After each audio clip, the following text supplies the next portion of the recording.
What's good, y'all? It's your boy Game of Pound for Pound, aka Go P for P, y'all.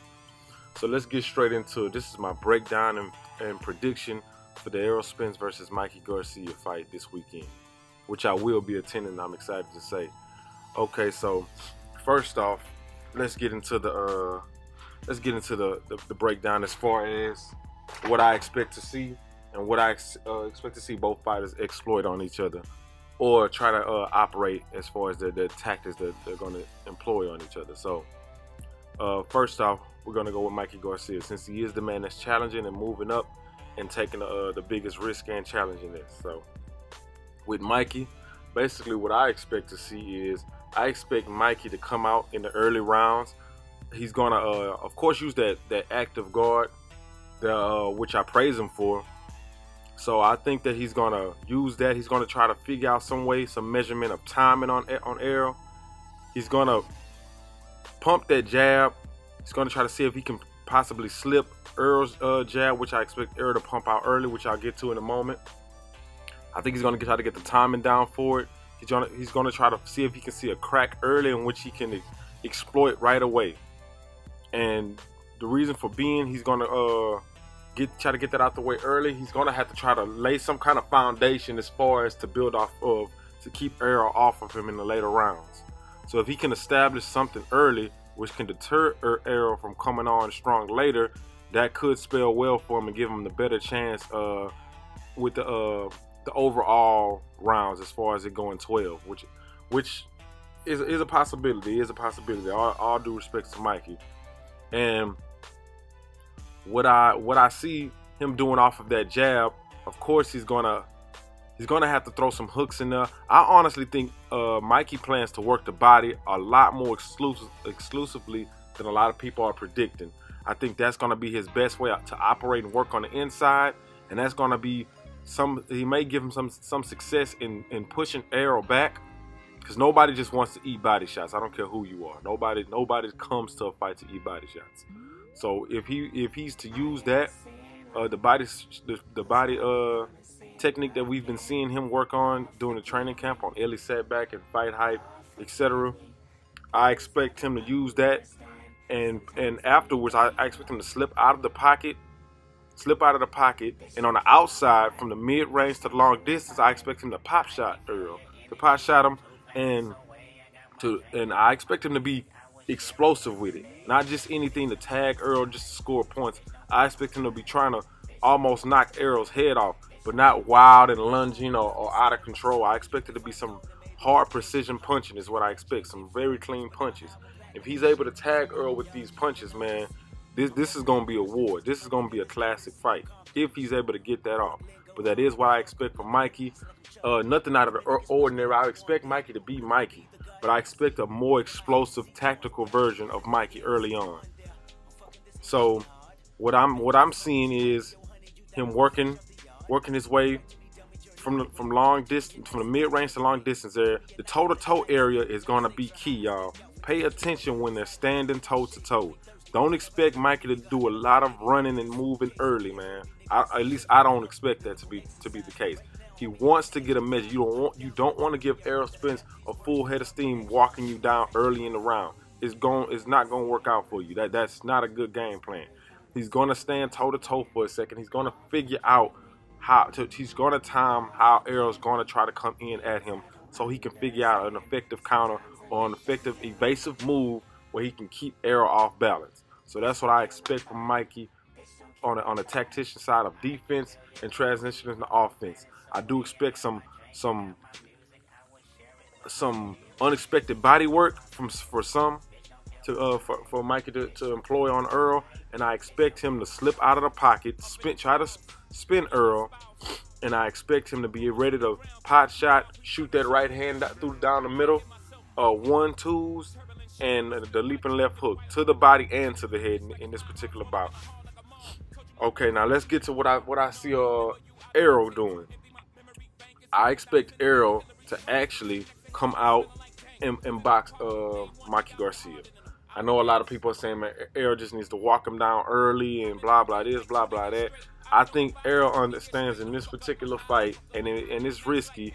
He's going to employ some more boxing some more boxing, excuse me, some more boxing attributes. He's going to show a little bit more in this fight. To what extent and to how long, I don't think he's going to show it no more than 2 to 3 rounds. And I think that is to deter Mikey. I think that's to try to draw Mikey in, excuse me. I think that's to try to make Mikey come towards him so he can get Mikey comfortable with walking forward. Because Mikey is willing to walk anyone down in that ring, man, once he gets you comfortable. We've seen it. We've seen it with Broner. We've seen it with Lipinets. We've seen it with Robert Easter. We've seen it in the Badonna sparring. Letitia. I mean, we've seen Mikey do this, man. He has that ability and he has that comfortability. So this is a lot why Mikey said he sees a lot of himself in Errol Spence.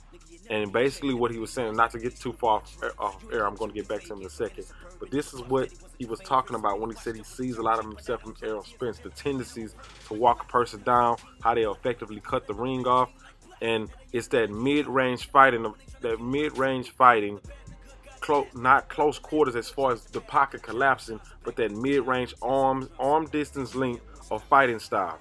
That is what Mikey feels he can outdo Errol in, and if he outdoes him in this is going to be a great fight. If he can pull that off, it's going to be a great fight. So I expect Mikey to definitely give his best in that particular area. That's what I'm looking for. So, and to get back to what I originally said before, sorry to get so far off the point, but to get back to what I was saying originally before, why Mikey chose Errol, is for those reasons, and I want to express that. And I'm telling you, a lot of people may not want to hear it, and I know a lot of my Hispanic and Latina and, you know, the Mexican fight fans understand where I'm coming from. He chose Errol for that level of comfortability with this particular style. It's that style. It's the same way when Roy Jones fought John Ruiz as a heavyweight. He didn't go after the other heavyweights that are going to come and do certain things that have certain other attributes to their game. He picked a heavyweight that would stand in front of him that he knew he can get his shots off on. And that's just what it is. And in that particular fighting style, Errol not choosing to be the average, or I'm just going to say it, the average, especially at welterweight, the slick mover, the slick boxer at the welterweight division. Because exclusively that's what the African-American style of fighting is known for. And it's no secret. And like I said, I'm not trying to hear about it being racist or anything like that. Mikey sees that particular style and he's comfortable with that style, and I have no issues about that or whatever. He's not going to come out and say it. He does want to come off racist or anything. He's already had that issue in the past with the Adrian Broner, and you know, other issues are off of that. So let's get back to this prediction. I'm sorry for that little rant. So I expect Errol to actually come out and actually box a lot more in the first 2 to 3 rounds. I expect him to pump the jab. I expect him to show Mikey some different looks from the outside and utilizing the jab and actually throwing some straight left hands in there down the pipe to the body and to the head.